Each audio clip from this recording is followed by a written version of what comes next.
Day 106. So today we're going to be focusing on just using our calculator skills. So I'm going to go through a couple of questions with you. I'm going to solve them by hand, but I'm also going to use my calculator to solve them as well. So let's go ahead and get started with the first question. So here they're asking me which one is equivalent. So what I need to do is combine like terms and simplify. So I'll first start by distributing.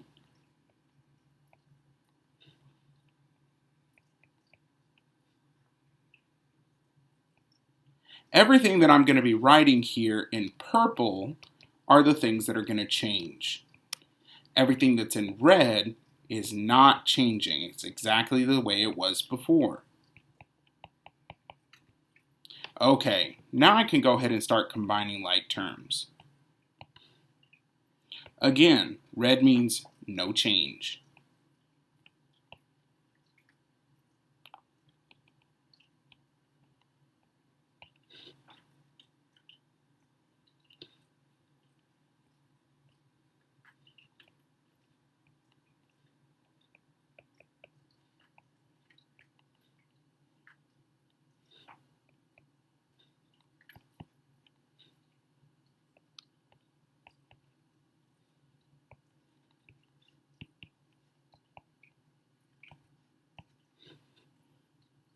So if I go ahead and try and match this up to an answer, it looks like it's the same thing as A. Why? This -3 and this +3 canceled each other out. But let me verify this using my calculator. So let me go ahead and slide over to my calculator. So the first thing I'm going to do is I'm going to type in the original equation.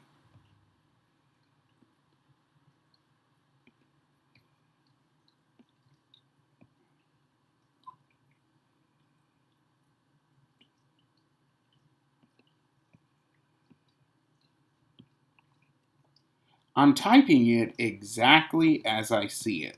I'm not changing anything. Okay, so this red graph is going to represent the original equation.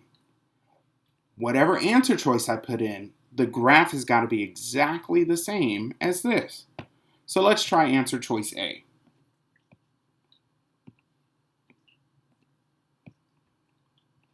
So I'll turn off the blue graph and turn it back on.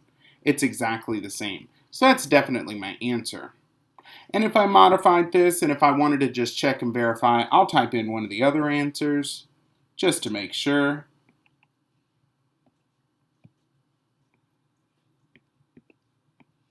But we're super smart, so we know we got our answer right. Next one. So generate an inequality that best represents this graph. Okay, so I see a couple of different things here. The way that I would go about doing this is first I would go ahead and figure out where is this shaded.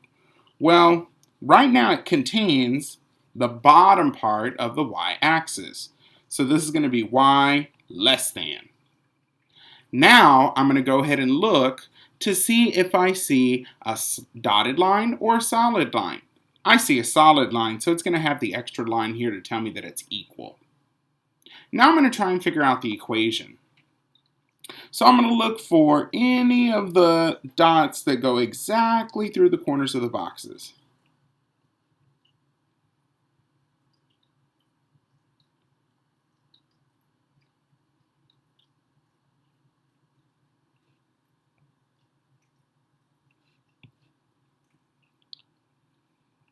And these are really difficult to see.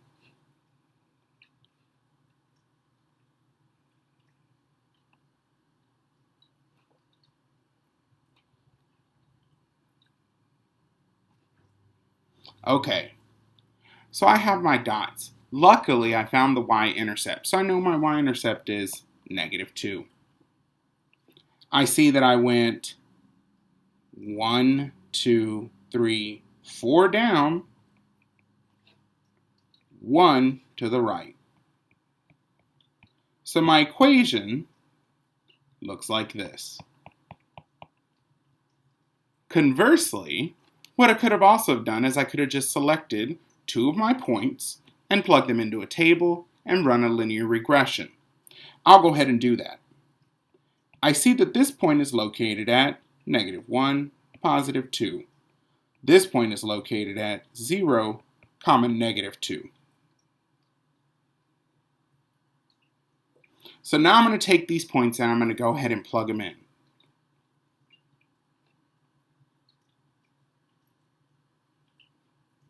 So I'll go ahead and turn these off.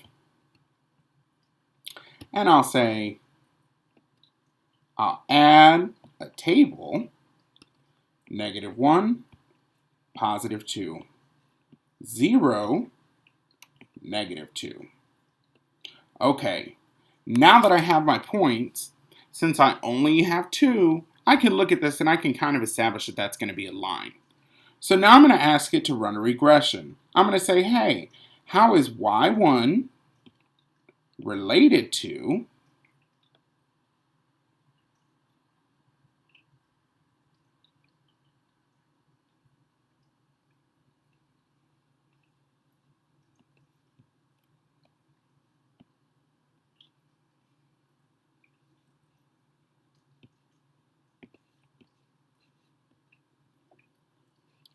I asked it, hey, how is y1 related to mx1 plus b?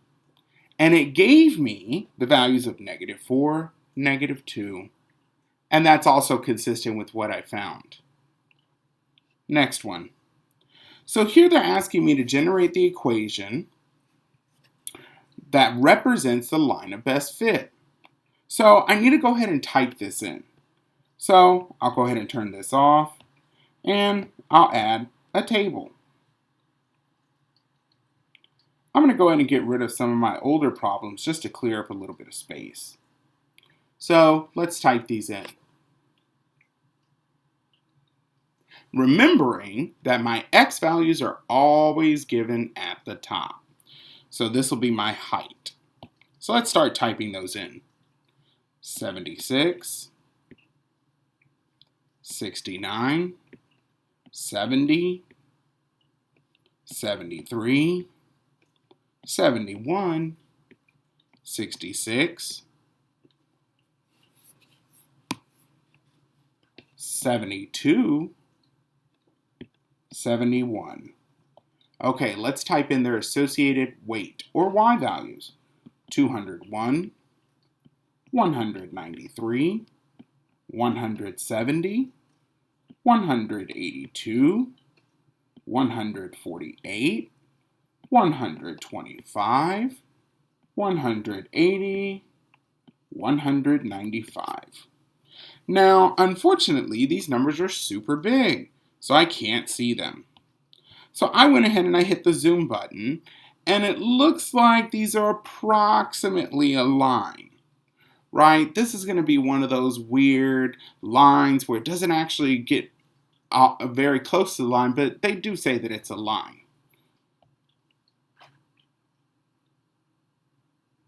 So I'm going to go ahead and say, hey, how is y2 related to x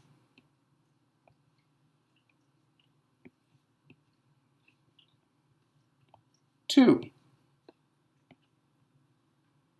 And it gave me an approximate function. So here it says y equals 6.13 minus 261.217. So for this one, there would have been no way for me to know this. So what I'm going to go ahead and do is I'm going to go ahead and write this down.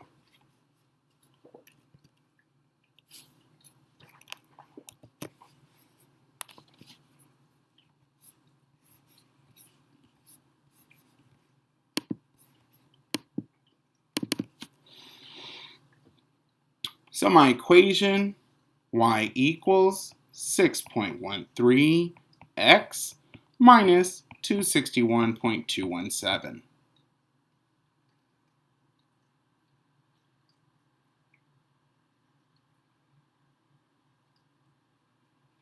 Next one. They're asking me what is the slope of the line. So I know that my slope is rise over run. That's how I count. Rise is always change in y. Run is always change in x. I can also write it as this formula.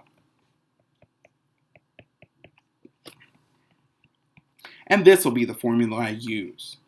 I'm going to first identify which one of these looks like they'd be the easiest to work with.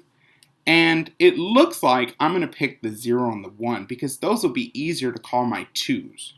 So I'll say this is x2, y2, x1, y1. Noticing that I'm putting the numbers that are larger or more positive as the 2's. So that way maybe I can avoid creating negative numbers. So let's go ahead and plug those in. I'm going to rewrite it and write in my negatives, remembering that this always has to have that negative first. So even if y1 or x1 has their own negative, I still have to write one in first because it's part of the formula. So y2 minus y1 over x2 minus x1. I see double negatives, they become positive, and I see another set, they become positive. 3 plus 1, 4. 0 plus 2, 2. That's going to reduce down to positive 2. If I wanted to do this in my calculator, again, that would be a linear regression, and I would just look for the m value. So let's clear this out. Let's clear that out. Let's add a table.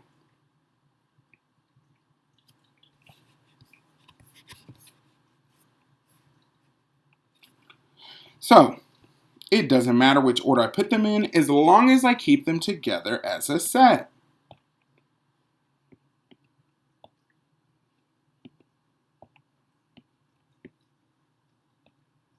Okay, so I zoomed in. I'm going to say, hey calculator, how is y1 approximately related to m times x1 plus b? And it looks like it identified my slope as 2, the same exact answer I got. So this answer is correct. Same thing here. Slope equals y2 minus y1 over x2 minus x1. So I'll call this my x2. I'll call this y2. Remembering the 2's have to come as a set, the 1's have to come as a set. x1, y1. Let's go ahead and set this up. Now I'm going to go ahead and write them in. Negative 11, negative 33, 3, 9. I'm going to simplify, change those double negatives, and I'm going to reduce it down, remembering that I can just bring this negative up here. So let's verify this in my calculator. So I'm going to go ahead and I'm going to do the process all over again. So I'm going to say 3, negative 11, 9, negative 33.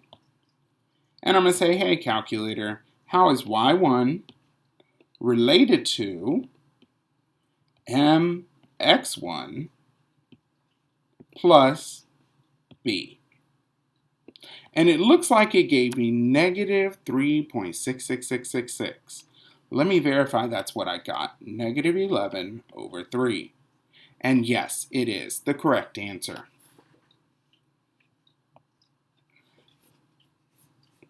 Next one. So here they gave me another table. They want me to run a regression. So I could go through this by hand. I could pick 2 points, find the slope, go ahead and solve it, find out the equation, tell them what b is, or I can run my linear regression. I'm going to go ahead and do both. I'm going to first select some points that I can plug into this.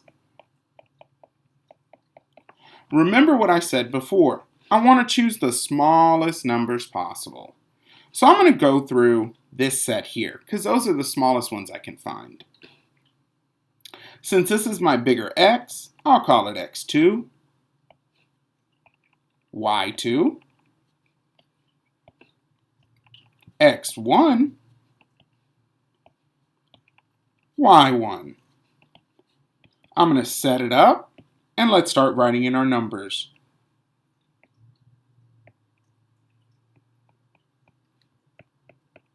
I see a double negative, and now I'm going to go ahead and start simplifying.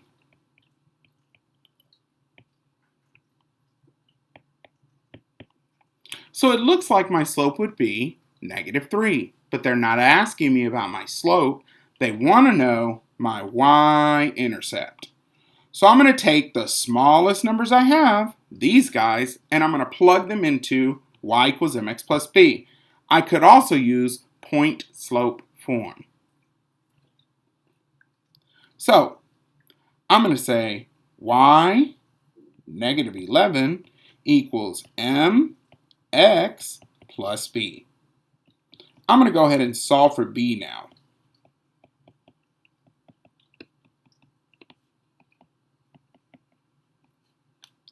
So my y-intercept is going to be located at 0, -5. My equation is y equals -3x minus 5. But let me go ahead and verify that using point-slope form. So point-slope form looks like this. Now, I know that looks a little bit weird, but think about it like this.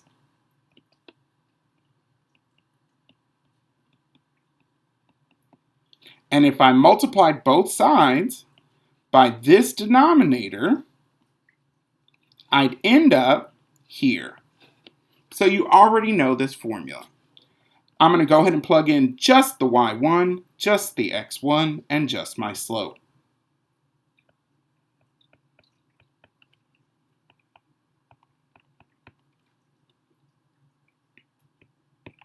Now I'm going to go ahead and start simplifying and rearrange it to make it look like y = mx plus b. And look at that. It matches exactly. These are exactly the same. I can also do this by using my calculator.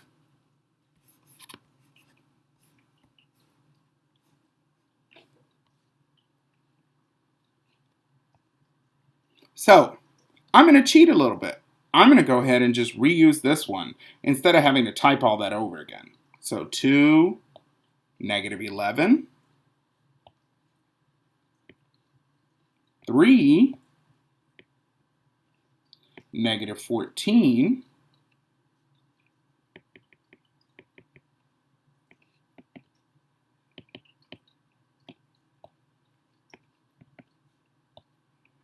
Now, because I know this is a perfect line, I don't have to type in all of the points.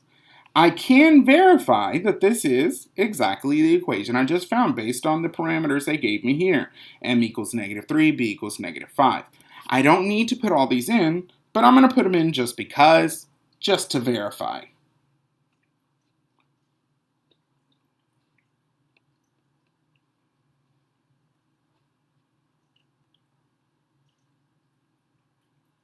And look at that, it still stays the same. My R value is exactly 1, so I know for sure that's my answer. Next one. They want us to generate an equation again. Now this one looks a little bit weird. It's got all these funny decimals here. I'm pretty sure that's not going to be linear. So let's go ahead and let's just plug this into our calculator and let's see what happens. So I'm going to clear this out, clear this out. Let's start a new table. 0, 1, 2, 3, 4. And I'm going to plug in my y's. 12, 34.8, 100.92, 292.668, 848.7372. Okay, I'm going to hit that little magnifying glass. I'm going to kind of look at the shape, and it looks like half of a U. So I know that this is exponential. So I'm going to say, hey, calculator, how is y1 approximately related to a parentheses b to the power of x1? And look at that, it gave me an exact curve. So a is equal to 12, which should be my y-intercept, and b is equal to 2.9.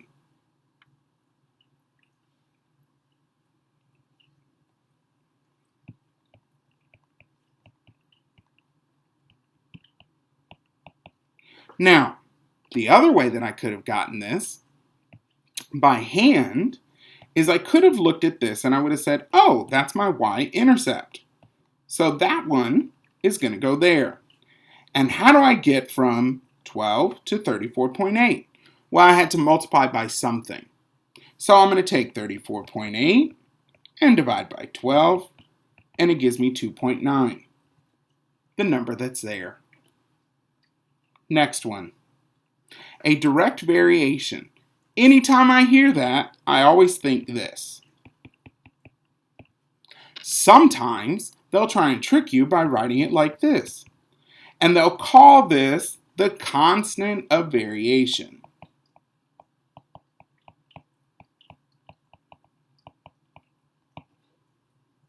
That's a fancy way of saying slope when b equals 0. What this means, in other words, is that for every x, y is just a multiple of it. So I'm just multiplying x by something in order to get y. I'm not adding or subtracting anything to it. So I see here that it says when x equals 4, y equals 3. What is the value of y when x equals 10? So I'm going to say y2 over x2 equals y1 over x1.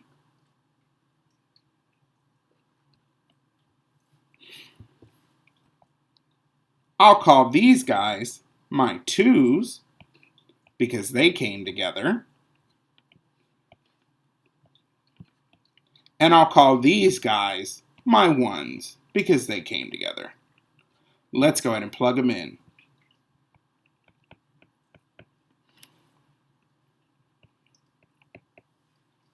So now I'm going to go ahead and cross multiply.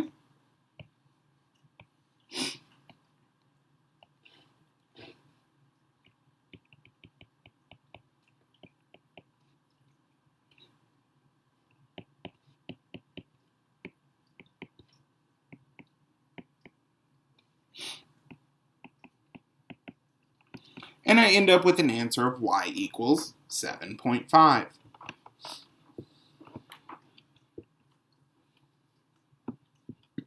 If they instead had asked me what is the constant of variation, I can just divide any y by whatever x it's paired with. We cannot do this problem in the calculator.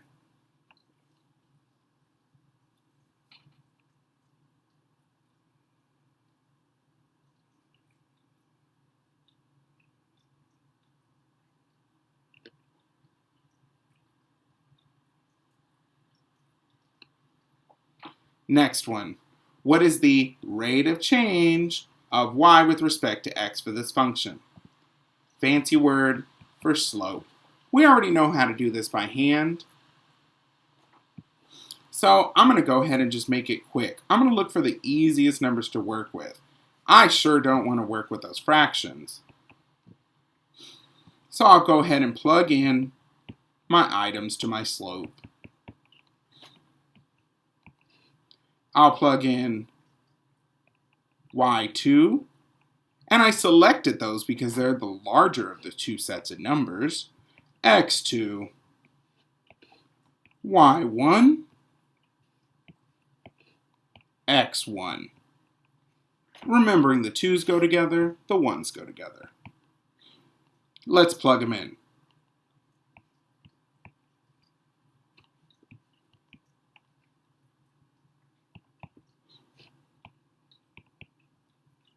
I see double negative,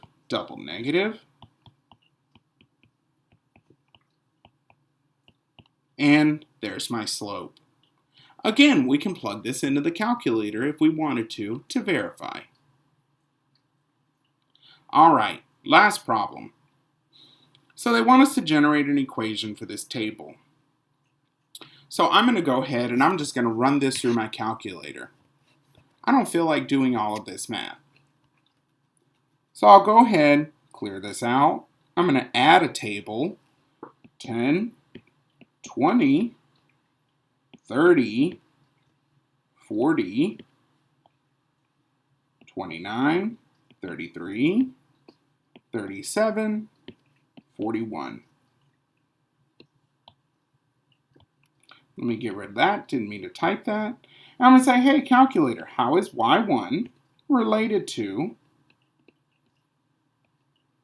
x1 in the form of y equals mx plus b? And it looks like the equation is going to be y equals 0.4x plus 25.